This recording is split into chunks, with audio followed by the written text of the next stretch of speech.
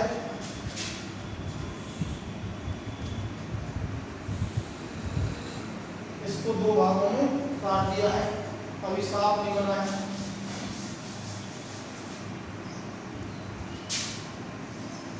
समझ में तो आ गया होगा आपको इसकी बात की।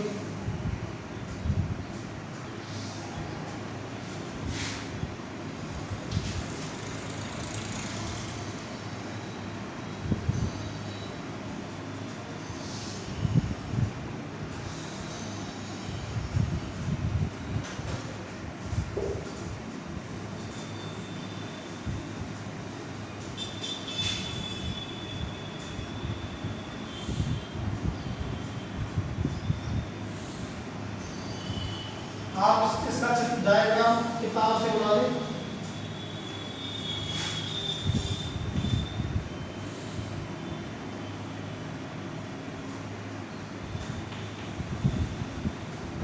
ठीक है। तो ये मेरे कनाडा बालसम की परत है, कनाडा बालसम सीमेंट, ठीक है। ये कोण कितना होगा 90 डिग्री कितना है,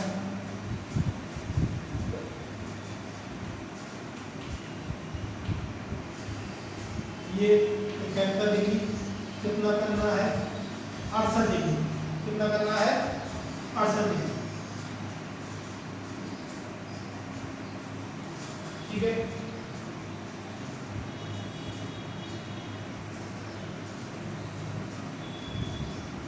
इसको ऐसे कर दिया, यहाँ ये कोण 109 से 109 डिग्री से कितना करना है 112। समझ में बात, ठीक है। ये बन जाता है आपका कैसा, ये हो जाता है निकोल ए बी सी और समझो, ये आपका हो जाता है निकोल प्रिज्म, और ये मैंने लिया कैल्साइट,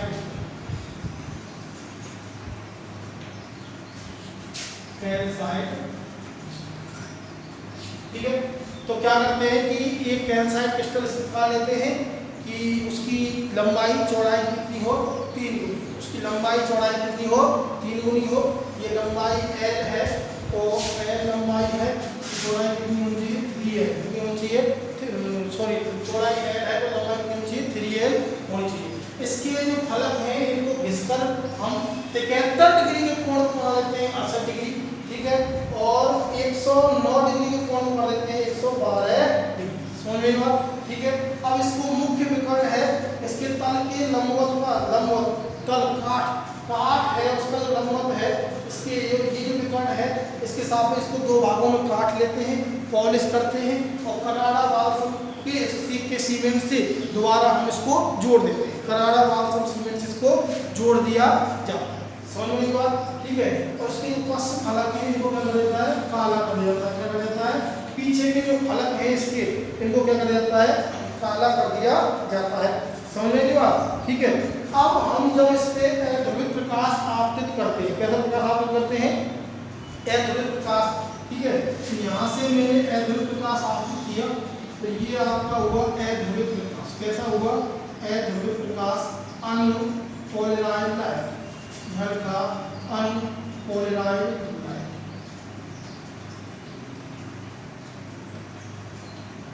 अध्रुवित प्रकाश,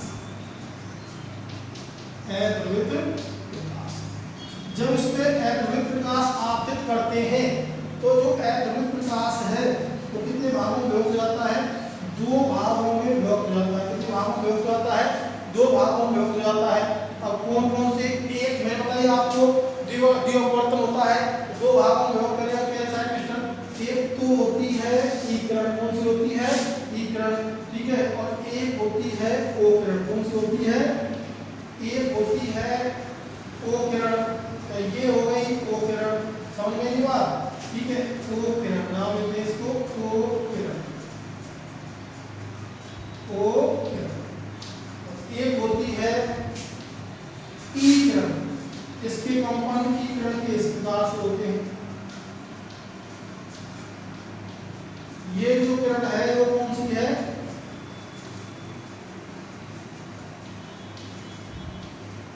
ई किरण, ठीक है। अब होता क्या है, ये तो इसकी मैंने बराबर बताई। ये आपके पास बनके तैयार हो गया है निकोल, क्या बनके तैयार हो गया है? Nicol film. और ये जो प्रकाश है वो कैसा है? समतल ध्रुवित। कैसा प्रकाश है? समतल ध्रुवित प्रकाश। ये कैसा प्रकाश हुआ? समतल ध्रुवित प्रकाश हुआ। कैसा प्रकाश हुआ? समतल ध्रुवित प्रकाश हुआ, ठीक है। तो मैंने आपको बताया कि निकोल फिल्म को किस प्रकार से निर्माण किया जाता है। निकोल फिल्म का इसमें क्या होता है कि ये कैल्साइट क्रिस्टल लिया, कैल्साइट क्रिस्टल लिया, ABCD ये कैल्साइट क्रिस्टल लिया, ठीक है। और इस प्रकार लिया कि उसकी लंबाई, उसकी लंबाई चौड़ाई की कितनी होनी चाहिए? 3 गुनी होनी चाहिए। उसकी लंबाई चौड़ाई की कितनी होनी चाहिए? 3 गुनी होनी चाहिए। कितनी होनी चाहिए? 3 गुनी होनी चाहिए, समझ में आया? ठीक है। अब क्या करते हैं, जब लंबाई लेंगे तो इसके कोनों को रफ करते हैं। इसके जो कोने हैं, फलकों के जो कोने हैं वो घिसते हैं। जो इसका कोण 71 डिग्री है उसको 71 डिग्री से हम बना देते हैं 68 डिग्री। घिसकर इसके कोण को छोटा कर लेते हैं और एक कोण को कर देते हैं 71 से 68 डिग्री। कितना कर देते हैं? 71 से 68 डिग्री कर देते हैं। और जो दूसरा जो कोण है, ठीक है, 109 डिग्री का, उसको हम घिसते हैं, कर देते हैं 112 डिग्री। कितना कर देते हैं? 112 डिग्री कर देते हैं। अब क्या करते हैं, इसके मुख्य काट, जो तो काट अनुप्रस्थ काट क्षेत्रफल है, अनुप्रस्थ काट है इसका, उसके लंबवत हम इसको, इसके या वैसे कह सकते हैं विकर्ण के समांतर। तो विकर्ण के समांतर 2 भागों में तोड़ देते हैं। एक भाग ये बना और एक भाग ये बना। एक फर्स्ट भाग नीचे का, 2 भाग, 2 प्रिज्म की आकृति हो जाएंगी। इन दोनों को हम क्या करते हैं? पॉलिश करते हैं और पॉलिश करके कनाडा वाल्सम सीमेंट के द्वारा जोड़ देते हैं। किसके द्वारा जोड़ देते हैं? कनाडा वाल्सम सीमेंट के द्वारा जोड़ देते हैं, ठीक है। और उसके जो नीचे के पास पीछे के जो फलक हैं, इनको क्या कर दिया जाता है? इन फलकों को काला कर दिया जाता है। क्या कर दिया जाता है? काला कर दिया जाता है। क्यों किया जाता है काला? क्योंकि जो काला रंग है वो प्रकाश का अच्छा क्या होता है? अवशोषक होता है। क्या होता है? अवशोषक। तो इसकी ये तो हुई बनावट। ये क्या हुई? इसकी बनावट हुई। इसके बाद हम बनावट के बाद इसकी वर्किंग देखते हैं कि ये वर्किंग वर्क कैसे करता है, ठीक है। तो थोड़ा डिफिकल्ट है बनावट, आपको पता चल जाएगा। डिफिकल्ट है थोड़ी सी बनावट, लेकिन ज़्यादा आपको कोई दिक्कत नहीं आएगी। इसमें क्या करते हैं, आपको लिखना क्या है कि निकोल प्रिज्म में एक कैल्साइट क्रिस्टल इस प्रकार लेते हैं कि उसकी लंबाई चौड़ाई की 3 गुनी हो, 3 गुनी हो। उसके किनारे के फलकों को या कोनों को इतना घिसते हैं कि उनके जो कोण है 71 से 68 डिग्री तथा 109 डिग्री से 112 डिग्री हो जाए। फिर इसको मुख्य काट तल के लंबवत, इसको मुख्य काट तल के लंबवत, ये कोण की 90 डिग्री। इनको 2 भागों में बांट देते हैं, 2 भागों में काट लेते हैं। इसको 2 भागों में काट लिया और काट कर पॉलिश करके कनाडा वाल्सम पारदर्शी सीमेंट है, कैसा? ट्रांसपेरेंट सीमेंट है। और उसके द्वारा हम इसको क्या कर देते हैं? जोड़ देते हैं। क्या कर देते हैं? जोड़ देते हैं। और इसके जो पीछे के फलक हैं उनको क्या कर देते हैं? काला कर देते हैं। ये जो युक्ति बनती है ये निकोल प्रिज्म कहलाती है। क्या कहलाती है? निकोल प्रिज्म कहलाती है निकोल। निकोल प्रिज्म द्विअपवर्तन सिद्धांत पर आधारित है। कौन से सिद्धांत पर आधारित है? निकोल प्रिज्म द्विअपवर्तन सिद्धांत पर आधारित है। इसमें क्या होता है कि जब ऐसा क्रिस्टल है, जब इस पे अनपोलराइज्ड लाइट, ठीक है, अध्रुवित प्रकाश आपतित करेंगे तो अध्रुवित प्रकाश दो प्रकाश की किरणों में टूट जाएगा। कितनी प्रकाश किरणों में टूट जाएगा? दो।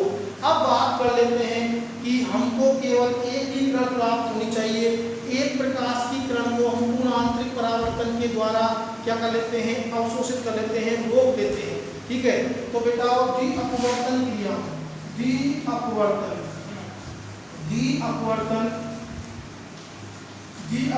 क्रिया में दो प्रकाश की किरण मिलेंगी। एक है ओ किरण, कौन सी है? ओ किरण, और एक है ई किरण, कौन सी है? ई किरण। ठीक है, अच्छा कनाडा बाल्सम के लिए, कनाडा बाल्सम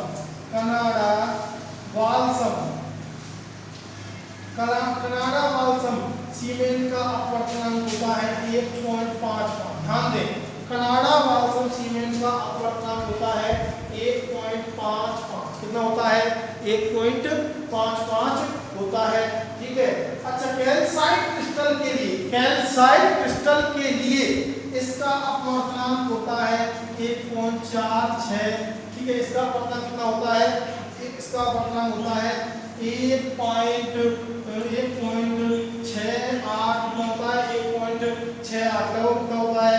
1.68 होता है। कितना होता है? 1.68 कह सकते हैं, 58 कह सकते हैं, क्या कह सकते हैं? 1.65 कह सकते हैं, ऐसे कह सकते हैं 1.65। ठीक है, 1.65। ठीक है, इसका अपवर्तनांक कैल्साइट क्रिस्टल के लिए किरण ई का, कैल्साइट क्रिस्टल में किरण ई के लिए कैल्साइट क्रिस्टल का अपवर्तनांक होता है 1.468। कितना होता है? 1.468। समझ में आई बात? ये आप बात समझे ध्यान से। ठीक है, समझने की बात यही है। कनाडा बाल्सम सीमेंट का अपवर्तनांक होता है, कनाडा बाल्सम सीमेंट का अपवर्तनांक होता है कितना? 1.55। कितना होता है? 1.55। समझ में बात? ध्यान से सुन ले। एक कनाडा जो बाल्सम सीमेंट की परत लगाई है, इसका अपवर्तनांक कितना है? इसके लिए n का मान कितना है? इसके लिए 1.55। और कैल्साइट क्रिस्टल में किरण O का अपवर्तनांक होता है 1.658। ठीक है, और किरण E का अपवर्तनांक होता है कैल्साइट क्रिस्टल में, ध्यान देना।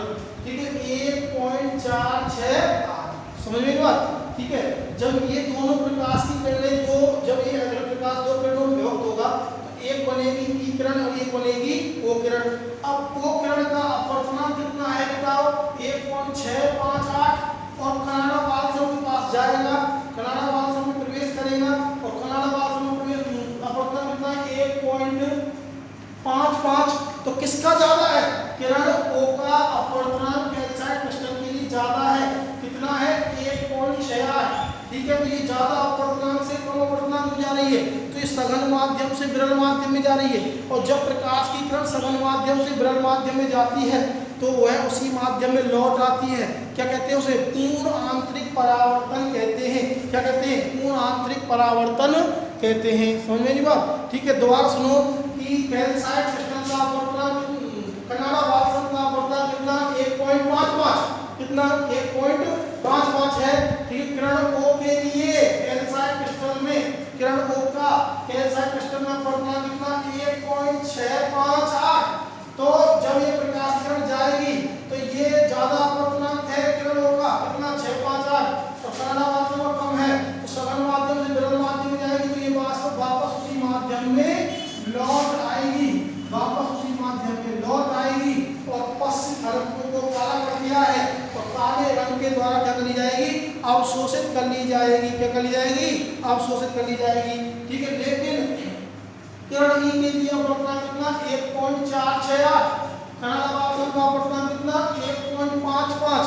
तो भैया किरण ई के लिए, किरण ई का जानी विरल माध्यम कम अपवर्तनांक किरण ई का, कनाडा बाल्सम का ज्यादा अपवर्तनांक है, तो ये विरल माध्यम से सघन माध्यम में जा रही है, तो इसका क्या हो जाएगा? अपवर्तन हो जाएगा। जाएगा तो केवल कौन सी किरण गुजरेगी, केवल आपके पास कौन सी किरण निकल के आएगी, हमारे पास जो किरण निकल के आएगी वो होगी किरण ई।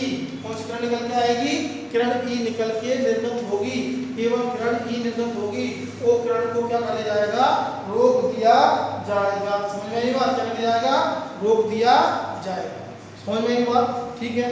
तो ये आपको समझ में आया होगा।